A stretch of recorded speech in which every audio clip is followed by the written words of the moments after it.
After moving cross-country to a commune, a young Zack tries to impress new friends with a prize gift from his father. Please welcome Zack Smith with his story, Sticky Fingers. Thank you. Thank you very much. Thank you. I was cold and hungry and muddy. An 8-year-old free-range boy living on a hippie commune deep in the California redwood forest. Now, we had no electricity, no running water, no toilets, but there was constant bohemian talk about changing the world. But they probably never even changed their underwear. My family was about as far west and off the grid as they could be from a comfortable brownstone in Greenwich Village. My parents had divorced, and my mom had some really fun friends that had a VW bus, and my brother and my mother and I and these friends decided to go west. And that's a big dream of a lot of Easterners that have these horrible winters. And so the idea was do this amazing road trip.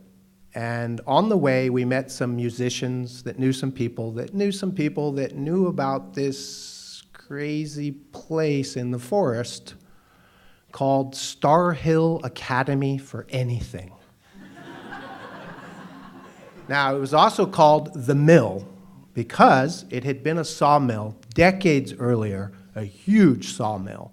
Now it was this giant derelict junkyard surrounded by this beautiful, pristine forest.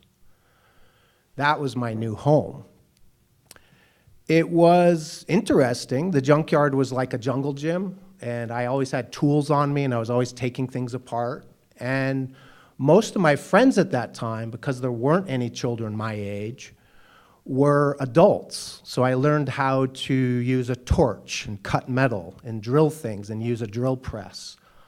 We had pigs and goats and chickens. I learned how to make sausage from pigs and how to slaughter an animal at 8 years old. And this was fun. This was really cool. There also were snakes and lizards, just kind of anywhere under pieces of tin and in the forest. And I was always roaming around and catching stuff. And I had a pet snake in my pocket and a zipper. And one day it just was gone, and I don't know how it got out. And we were sitting, and my mom screamed because my jacket had moved. And it had gotten out of the pocket and into the lining, and my jacket was moving. So I always had some friends with me, reptile friends, not mammals. But there really were no other children to play with, and I really was lonely most of the time.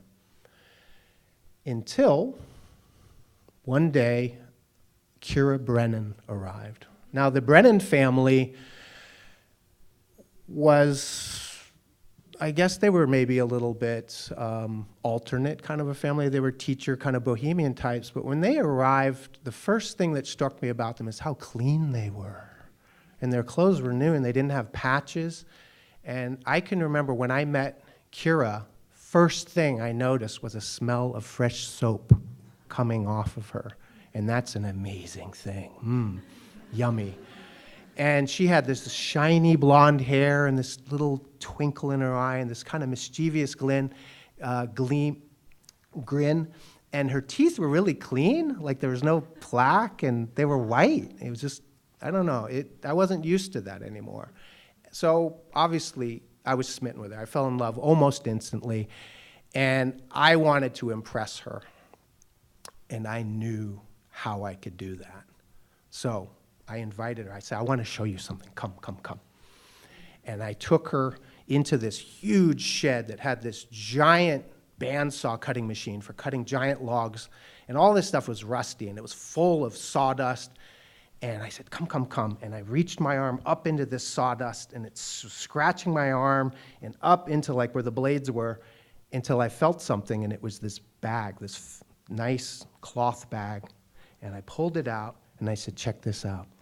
sit down next to me. She sat down, and I can remember opening it and pulling out these envelopes, and they had like Confederate-era banknotes and silver certificates and exotic different bills from around the world, and she was impressed. This was cool. This was genuine cool, not like just showing someone your toys when you're 8 years old or something. She thought they were really cool, and I was thinking, yeah, this is going to work out really well. I have a friend now. And then I put them away, stuck them back up in their hiding place. She went back to her parents.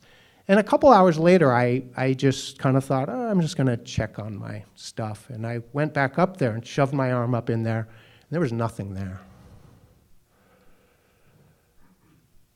And I searched all around with my arm, and I climbed up in there, and I checked, and the bag was gone.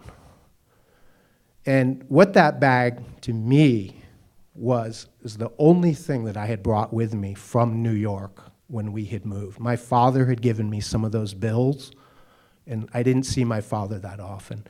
These were really the only things I owned, and when I would meet people, if I really trusted them and wanted to impress them, I would show them these things, and they were gone.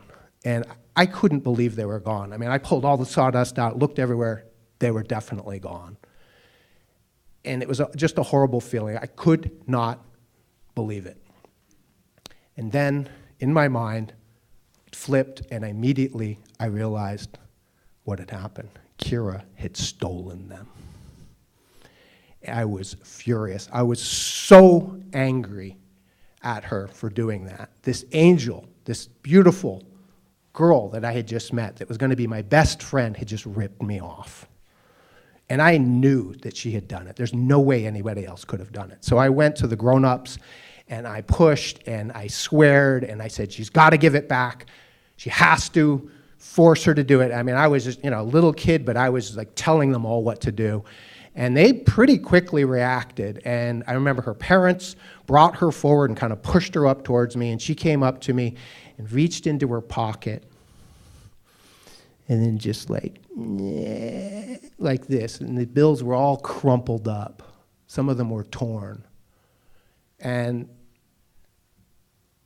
who does stuff like that? I mean, angels don't do stuff like that. I trusted her. This was horrible. This was like a horrible crime. So I took them back, fine. But what a horrible thing. And I hid them, of course, in a different place after that. And we lived on the commune for years after that. And eventually, families moved away, communes, ended their cycle and went off to school. And I was living in San Francisco in my early 20s. And Kira had gotten my phone number from my mom, because all of our hippie parents still kind of stayed in touch. And she came through town and gave me a call and said, hey, let's get together, let's hang out. And so we met. And we were reminiscing about the commune times, because that's really all we had in common. We hadn't really kept in touch since then. And she admitted to me that she had a crush on me the whole time. I couldn't believe it. So one thing led to another, and we ended up sleeping together.